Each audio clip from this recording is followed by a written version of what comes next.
Hello दोस्तों, राम राम।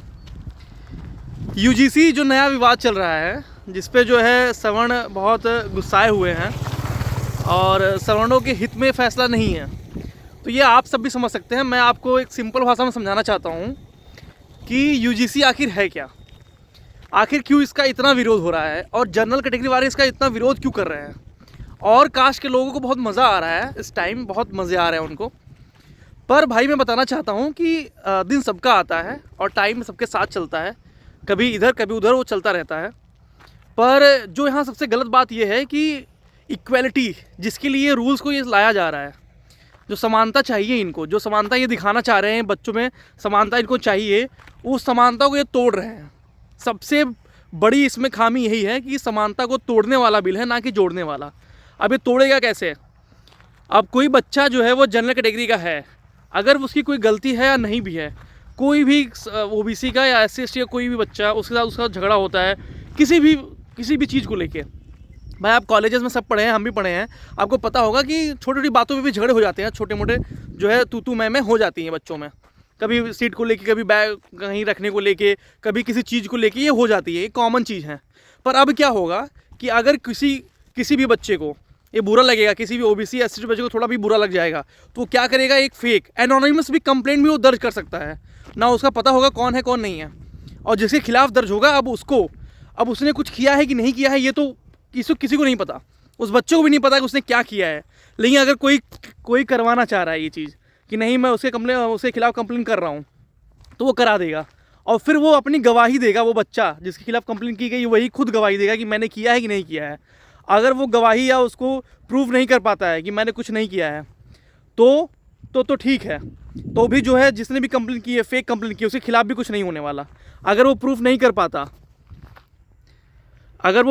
भी कर पाता कि उसने कुछ जो है, उसने कोई गलती की है कि नहीं की है, प्रूफ नहीं कर पा रहा है, तो फिर क्या होगा, सज़ा होगी उसको। हो सकता है जो कमेटी जो बनेगी, जो इसको जिसकी जांच पड़ताल करेगी, जो इस पर डिसीजन देगी, उसमें भी किसी जनरल कैटेगरी के टीचर्स को, कोई किसी भी शिक्षक को नहीं रखा गया है। उसमें मात्र जो है ओबीसी के SC/ST के कैंडिडेट होंगे, एक विकलांग और एक महिला को रखा गया है।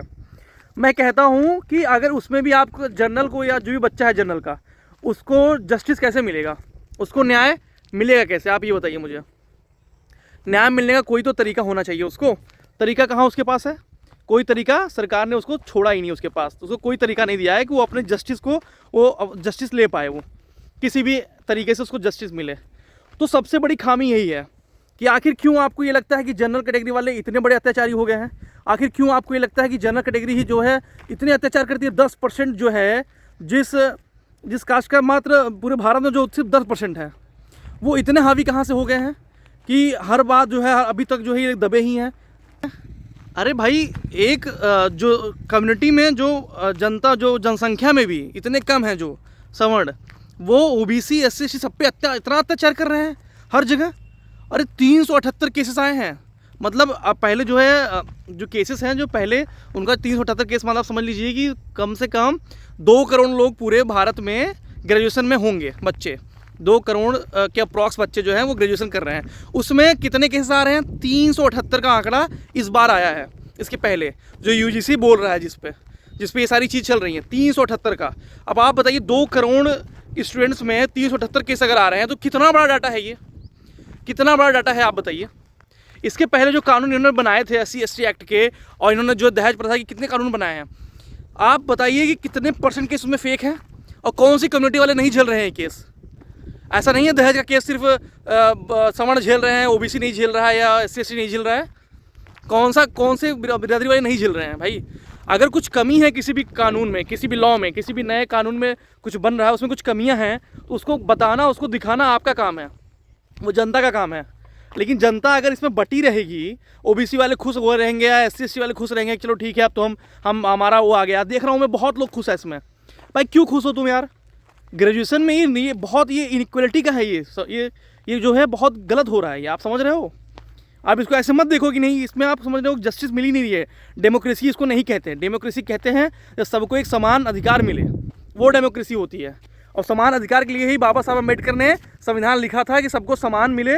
इसलिए जो है उन्होंने पहले वो आरक्षण को लागू किया था कि थोड़ा इनको जो नीचे दबे हैं इनको ऊपर उठाया जाए।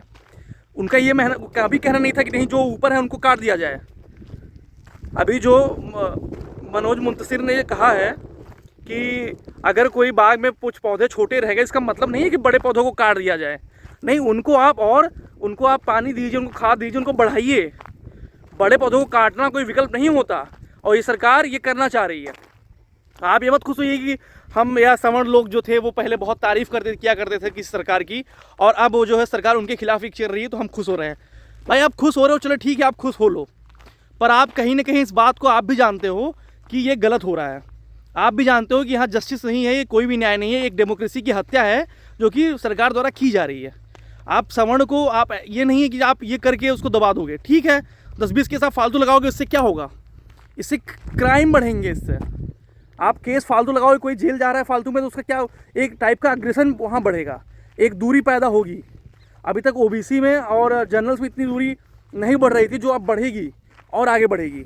और राजनीति में तो आज ठीक है, आज कोई और है उत्तर प्रदेश में, कल कोई और आएगा, फिर वो जात की राजनीति और बढ़ा देगा, और उसमें क्या होगा, केसेस बढ़ेंगे, हत्याएं बढ़ेंगी, ये सब बढ़ेंगे, मारपीट और दूरी बढ़ेगी। हिंदुओं में ही एक दूसरे से बहुत दूरी बढ़ेगी, जो कि ये किसी के हित में नहीं है। आपको एक होना है, लेकिन आप बिखरते जा रहे हैं। आप वो है कि चलो ठीक है, 2 भाई हैं, 2 भाई में कभी 2-4 भाई हैं, 2-4 भाई में अलगौजी हो गई, सब अलग अलग हो गए, एक भाई को कोई दिक्कत हो रही है, परेशान हो रहा है, 2-4 भाई मिलकर खुश हो रहे हैं। हाँ, आप कहोगे कि नहीं चलो ठीक है, वो भाई भी मेरे दुख में खुश हुआ था, तो मैं उसमें भी खुश होऊंगा। भाई चलो ठीक है, अगर आपको लग रहा है कि नहीं जनरल ने ऐसा गलत किया था तो हम इसके साथ ऐसा गलत करेंगे, तो आप भी तो सेम हुए। आप उसमें कहाँ डिफरेंस हो रहे हो, आप कहाँ डिफरेंट जा रहे हो? आप भी तो सेम ही कर रहे हो ना, इसका मतलब आप भी वही कर रहे हो।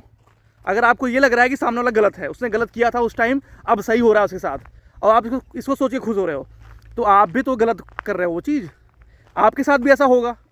और बात ये नहीं कि होना ना होना, बात यहाँ ये है कि आप जस्टिस डेमोक्रेसी को देखिए, आप संविधान को मानते हैं, आप संविधान में लिखी गई चीज़ों को मानते हैं आप, तो संविधान भी ये कभी नहीं कहता कि आप ऐसी इतने घटिया तरीके से आप इनइक्वलिटी लाओ, असमानता इतनी घटिया स्तर पे ले जाओ। आप कभी संविधान नहीं कहता, ना ये बाबा साहब अम्बेडकर कहते हैं, और ना कोई भी अच्छा नेता, कोई भी जो अच्छी बुद्धि का इंसान होगा, चाहे वो पहले रहा हो चाहे अब रहा हो, कोई भी इस बात का समर्थन नहीं कर सकता कि ये सही है, ये जायज़ है। बाकी आपकी अपनी बुद्धि है, आपका अपना दिमाग है, आपको जैसे करना है करिए। मेरी सोच ये है कि भाई सबको यहाँ मिल के काम करना चाहिए, और इस बिल को पास नहीं होने देना चाहिए। यूजीसी जो करना चाह रही है, यूजीसी 2 तरीके से काम कर रही है। ये तो सेंट्रल का पावर है जो दिखा रही है अपना पावर, स्टेट से पावर ले रही है वो मनमानी करने के लिए। दूसरी चीज़ आपको समझ नहीं आ रही है, स्टेट से पावर को लिया जा रहा है, सेंट्रल में पावर को ट्रांसफ़र किया जा रहा है हर यूनिवर्सिटी से, जो कि ये बहुत गलत होगा आगे, क्योंकि किसी स्टेट के पास पावर नहीं रहेगी। सारा पावर जो है किसी स्टेट में कोई कॉलेज है उसका पावर सेंट्रल लेके बैठा रहेगा, उसकी फंडिंग कब देनी कब रोकनी है सब कुछ उसके वो डिसाइड करेगा यूजीसी और वो सेंट्रल, जो कि बहुत गलत है।